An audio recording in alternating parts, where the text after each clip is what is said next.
Back to news. బాలింత బిష్ణు మృతికి జనం నిర్లక్ష్యమే కారణమంటున్నారు అంబులెన్స్ డ్రైవర్ భానుచందర్.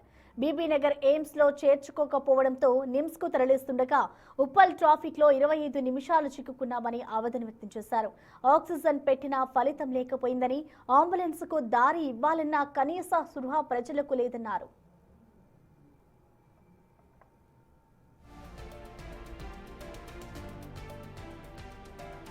బాలింత బిష్ణు మృతికి జనమే కారణమంటోన్న అంబులెన్స్ డ్రైవర్ భానుచందర్తో మా ప్రతినిధి Sujatha face to face. Uppal స్టేడియంలో మ్యాచ్ జరుగుతుంది. ఆ టైంలో అంబులెన్స్ లో బీస్నా అనే ఒక మహిళని హాస్పిటల్కి తీసుకెళ్తున్నటువంటి టైంలో అక్కడ ట్రాఫిక్ తోనే ఆ అంబులెన్స్ ఆగిపోయి ఆ మహిళ చనిపోయింది అన్నటువంటి వస్తున్నటువంటి ఆరోపణలు ఇప్పటికే traffic DCP Malkajgiri Srinivas sir ఖండించారు. కుటుంబ సభ్యులు ఆ రోజు ట్రాఫిక్ కాదు, పోలీసులు ఎంతటి వరకు క్లియర్ చేసినా మధ్యలో కొంత ట్రాఫిక్ జామ్ ఏర్పడిందని చెప్పి కుటుంబ సభ్యులు చెప్తున్నారు. ఆ రోజు అంబులెన్స్ ని నడిపినటువంటి డ్రైవర్ నాతో పాటు ఉన్నాడు, భానుచందర్. తనతో మాట్లాడదాము. ఎక్కడి నుంచి ఆ మహిళను తీసుకెళ్తున్నారు? బీబీనగర్ నుంచి పంజాగుట్ట తీసుకున్నారు. బీబీనగర్ లో ఏ టైం స్టార్ట్ అయ్యారు? అక్కడ 6:30కి, ఇక్కడికి వచ్చేటప్పుడు 7:20. ఎక్కడి నుంచి ట్రాఫిక్ ఎక్కువగా ఉంది? ఉప్పల్ రింగ్ రోడ్ నుంచి అక్కడ దాకా ఉంది మేడం. ఉప్పల్ రింగ్ రోడ్ నుంచి మీరు స్టేడియం కి రావడానికి ఎంత టైం పడుతుంది? 25 మినిట్స్ పట్టింది మేడం. అంటే ట్రాఫిక్ జామ్ ఫుల్ గా ఏమన్నా ట్రాఫిక్ ఉన్నా కూడా పోలీసు వాళ్ళు సహకరించారు మేడం. లాస్ట్ కి వచ్చి అదే మధ్యలో ఉంటే ఏం కాపోవు. అంటే ఒక 20 మినిట్స్ ఇంకా ముందు వస్తే వెళ్తూ ఆమె కూడా బతుకు. అంటే ఎక్కడ ట్రాఫిక్ ఎక్కువగా ఉంది? ఇప్పుడు ఏది మన వరంగల్ క్రాసింగ్ ఉందిగా మేడం, అక్కడ మేడం. అంటే ఉప్పల్ రింగ్ రోడ్ కి వచ్చిన తర్వాత స్టేడియం వద్ద ఎంత టైం పట్టింది మీరు ఆ స్టేడియం ని దాటడానికి? 20-25 మినిట్స్ పట్టింది మేడం. ఎందుకు అంత టైం పట్టింది మేడం? ట్రాఫిక్ ఉన్నది కాబట్టి టైం పట్టింది మేడం. ఆ ట్రాఫిక్ లో ఆల్రెడీ స్టేడియం ఆల్రెడీ ఆ టైంలో ఇచ్చిపెట్టే టైం మేడం. అదొకటి వెహికల్స్ వాళ్ళు ఓవర్ సైడ్ ఇస్తలేరు మేడం. దానివల్ల కొద్దిగా ఇష్యూ అయింది. అంటే సాధారణ రోజుల్లో మీరు ఉప్పల్ నుంచి స్టేడియం దాటడానికి ఎంత టైం పట్టింది? 5 మినిట్స్ 6 మినిట్స్ లో అయిపోతుంది మేడం. ఆ రోజు 25-30 మినిట్స్ దాకా అయింది మేడం. అంటే మీ ముందు ఉన్నటువంటి అంబులెన్స్ త్వరగా వెళ్ళింది, మీరు కొంత డిలే చేశారు అని చెప్తున్నారు. డిలేడ్ ఏం చేయలేదు మేడం. మా ముందు 2 వెహికల్స్ ఆపింది మేడం. ఆయన తీస్తలేడు. ఆ సైడ్ నుంచి వెళ్ళిపోయింది. సైడ్ కు బస్సు వచ్చింది, దాంట్లో ఇరికిపోయినాం. ఆల్రెడీ నా సైడ్ కు ఉన్న అతను కూడా ట్రాఫిక్ క్లియర్ చేసిన కూడా జరుగుతలేరు. బతులాయన నేను కూడా దిగి ఎవడు ఇంటలేడు. లాస్ట్ ట్రాఫిక్ పోలీసులు వచ్చి ఇన్వాల్వ్మెంట్ అయ్యి లైన్ క్లియర్ చేసి మేడం. అంటే మీరు నిజంగా అంబులెన్స్ నుంచి కిందకి దిగి క్లియర్ చేసే ప్రయత్నం చేశారా? అప్పుడు ట్రాఫిక్ పోలీసులు లేరు? ట్రాఫిక్ నన్ను చూసి దిగుతుండే నా డోర్ చూసి వాళ్ళు ఉరికొచ్చారు మేడం. ఉరికొచ్చి క్లియర్ చేసి రాంగ్ రూట్ లో తీసుకెళ్లారు మేడం వాళ్ళు. అప్పటికి ఆమె ప్రాణాలు కోల్పోయిందా? ఎందుకు కోల్పోయింది మేడం? ఆల్రెడీ ఇంతమందికి క్రిటికల్ పరిస్థితి ఉందని చెప్పారు మేడం. ఆల్రెడీ అక్కడ తీసుకొని డైరెక్ట్ ఇక్కడనే తీసుకెళ్తే ఆమె ప్రాణాలతో బయటపడు మేడం. అంటే తరచూ మీరు అంబులెన్స్ డ్రైవింగ్ చేస్తూ ఉంటారు కదా, ఇలాంటి సిచ్యువేషన్స్ ఇదే ఫస్ట్ మేడం నాకు.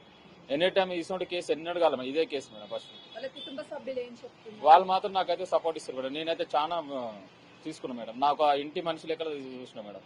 అంటే వాళ్ళు చెప్తుంది మధ్యలో ఆక్సిజన్ అయిపోతుందేమో అని మీరు ఆక్సిజన్ కూడా కొన్నారు అని చెప్తున్నారు. అలాంటి సమస్య ఏమన్నా వచ్చిందా? అంటే ఆల్రెడీ ఆక్సిజన్ నేను స్టాక్ పెట్టుకుంటున్నా మేడం. ఎందుకంటే మనకి పరిస్థితి క్రిటికల్ ఉంది.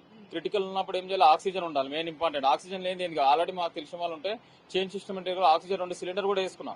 ఎందుకని స్టాక్ ఉండాలి. మన ఇంటి మనిషి ప్రాణాలతో బయటికి వెళ్ళింది అనుకో, మనం కూడా నెక్స్ట్ ఫ్యూచర్ ఏదైనా ఒక చెప్తారు కదా మేడం 10 మందికి. వాళ్ళు ఎప్పటి నుంచి పని చేస్తున్నారు అంబులెన్స్? నేను ఒక 3-4 మంత్స్ నుంచి. ఇంతకు ముందు ఏం డ్రైవింగ్ చేస్తారు? ఇంత ముందుకు లారీ అది నడిపేది మేడం. అంటే మీకు 3 months లో ఎక్స్పీరియన్స్ తెలిసిందా? ఎక్స్పీరియన్స్ ఒక 10 days లో నేర్చుకున్నా మేడం. ఎక్స్పీరియన్స్ ఏ ఆక్సిజన్ ఎంత ఇచ్చి పెట్టాలి, ఎంత వేయాలి, అంత టోటల్ అర్థమైపోయింది. అంటే ఇప్పుడు బస్సులు లేకపోతే లారీలు నడపడం ఒక ప్రొసీజర్ ఉంటది. అంబులెన్స్ అంటే కొంత ఎమర్జెన్సీ టైం ఉన్నప్పుడు త్వరగా తీసుకెళ్లాల్సి వస్తుంది. ఆల్రెడీ తీసుకెళ్తా మేడం. ఎమర్జెన్సీ టైంలో ఇంత బండికి వాళ్ళ పేషెంట్ వాళ్ళ నేను నడిపే బండికి వాళ్ళు కూడా భయపడరు. వాళ్ళే నాకు ఫుల్ సపోర్ట్ ఇచ్చేసి నువ్వు పోని బండి పోని అంటే నేను కొడుతూనే ఉన్నా మేడం. అట్లేం లేదు ఆ విషయంలో. అసలు 25 minutes ఎంత ట్రాఫిక్ ఉన్నా అసలు 2 days నుంచి శ్వాస ఆడతలేదు అంటారు మేడం. వాళ్ళ దాంట్లో వాళ్ళు 2 days హాస్పిటల్ తీసుకో శ్వాస ఆడతలేదు అన్నారు. క్రిటికల్ పరిస్థితి టైంలో అది ఎక్కడేం దోచలేదు. క్రిటికల్ టైంలో తీసుకొచ్చారు. లాస్ట్ టైంలో కథ అక్కడనే చనిపోయింది మేడం. ఇక్కడ ఆలుగడ్డ బాయ్ దగ్గరికి వెళ్ళాక చనిపోయింది. మళ్ళీ అట్లా కూడా చూసిన చనిపోయిందని అంటున్నా. బండి సైడ్ కాపీ కూడా ఆక్సిజన్ కూడా ఎక్కువ పెట్టిన మేడం. మళ్ళీ 15 kg పెట్టే ఆక్సిజన్ ఇంకొక 17-18 పెట్టిన మేడం. అట్లానే ముందుకు పోయి యూటర్న్ ఏది మా సంగీత్ దగ్గర దాకా పోయినా. ఏమో వెనకకి వెళ్ళా అంటే వెనకకి వెళ్ళిన మేడం. అంటే ఉప్పల్ దగ్గర మేము ప్రాణాలు కోల్పోలే. ఉప్పల్ దగ్గర కాదు మేడం, ఆలుగడ్డ బాయ్ దగ్గర సిగ్నల్ చర్చి దాటినాక యూటర్న్ టర్నింగ్ కదా మేడం. అంటే హాస్పిటల్లో ఉన్నటువంటి డాక్టర్స్ ఏమని చెప్పారు, ఆమె ఎందుకు చనిపోయింది, ఏమైనా రీజన్స్ చెప్పారు? అది ఏం చెప్పలేదు మేడం. హాస్పిటల్కి వెళ్ళలే మేడం, మధ్యలోకి వెళ్ళేసి వచ్చింది మేము చనిపోయిందంటే. అక్కడ దాకా పంచకోట నిమ్స్ దాకా వెళ్ళలే మేడం. చనిపోయిందంటే యూటర్న్ తీసుకున్నాం. మీరు ఎక్కడ పని చేస్తారు మేడం. మీ ఓన్ అంబులెన్సా లేకపోతే ఎక్కడైనా పని మా own ambulance madam, driver cum owner. ఎట్లా అంటే మీరు ఎలా సర్వీస్ చేస్తూ ఉంటారు? లైక్ ఏమైనా కాల్ చేయాలా, మీకు పర్సనల్ నెంబరా లేకపోతే ఏమన్నా డైల్ 100 అలా ఏమన్నా ఉంటుందా? లేదు మేడం, కాల్స్ చేస్తారు మేడం. బయట మా వెహికల్ దగ్గర వచ్చి కాల్స్ చేస్తారు మేడం. అంతే, వాళ్ళు కాల్స్ చేస్తే రిసీవ్ చేసుకుని వెళ్తాం మేడం. రోజుకి ఎన్ని సర్వీసెస్ చేస్తూ ఉంటారు? రోజు 1-2 చేస్తాం మేడం, మినిమం 1-2. అదే ఇప్పుడు ఫైనల్ గా ఏం చెప్తారు అంటే, కొంత అంబులెన్స్ డ్రైవర్ నిర్లక్ష్యం కూడా అని, అంటే డ్రైవింగ్ 3 months అవుతుంది లేదు కొంత మేడం, మా నిర్లక్ష్యం అసలు కాదు. కావాలంటే వాళ్ళ ఫ్యామిలీ మెంబర్స్ అయినా కూడా నా డ్రైవింగ్ ఫీల్డ్ అసలు లేదు మేడం.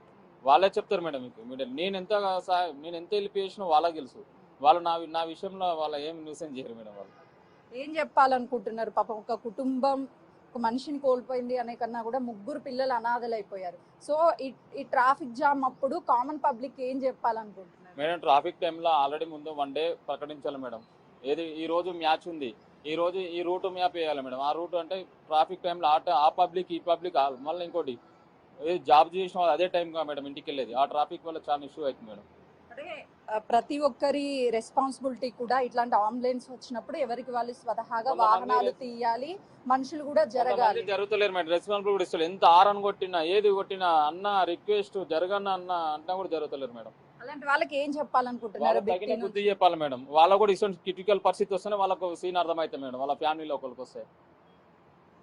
అయితే ఆ రోజు బీస్నాని తీసుకెళ్లేటువంటి సమయంలో ఉప్పల్ రింగ్ రోడ్ నుంచి వెళ్ళడానికి, అంటే ఉప్పల్ రింగ్ రోడ్ నుంచి స్టేడియం దాటడానికి 25 minutes టైం పట్టింది. చాలా వరకు ట్రాఫిక్ ఉంది. అటు ట్రాఫిక్ పోలీసులు ఎక్కడికక్కడ క్లియర్ చేస్తున్నప్పటికీ వాహనాలు కొన్ని అడ్డు పెట్టడం వల్ల 25 minutes పట్టింది. సాధారణ రోజుల్లో 5 నిమిషాల పాటు మాత్రమే పడుతుంది. ప్రతి ఒక్కరూ బాధ్యతగా వ్యవహరించాలి. అంబులెన్స్ వచ్చేటప్పుడు స్వతహాగా ట్రాఫిక్ పోలీసులు ఉన్నా లేకపోయినా సోషల్ రెస్పాన్సిబిలిటీ తీసుకొని ఎవరికి వాళ్ళు పక్కకు జరిగితే అట్లీస్ట్ అంబులెన్స్లో ఉన్నటువంటి పేషెంట్స్ ప్రాణాలు కోల్పోయేటువంటి పరిస్థితి ఉండదు.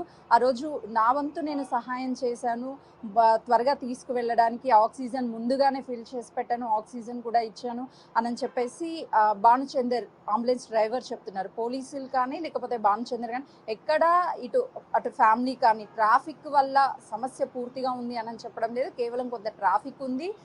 ఆ రోజు క్రికెట్ మ్యాచ్ ఉండడం వల్ల ఎక్కడికక్కడ క్లియర్ చేశారు అని చెప్పేసి అటు భానుచందర్ చెప్తున్నాడు. కెమెరామెన్ పరశురామ్తో సుజాత, హైదరాబాద్.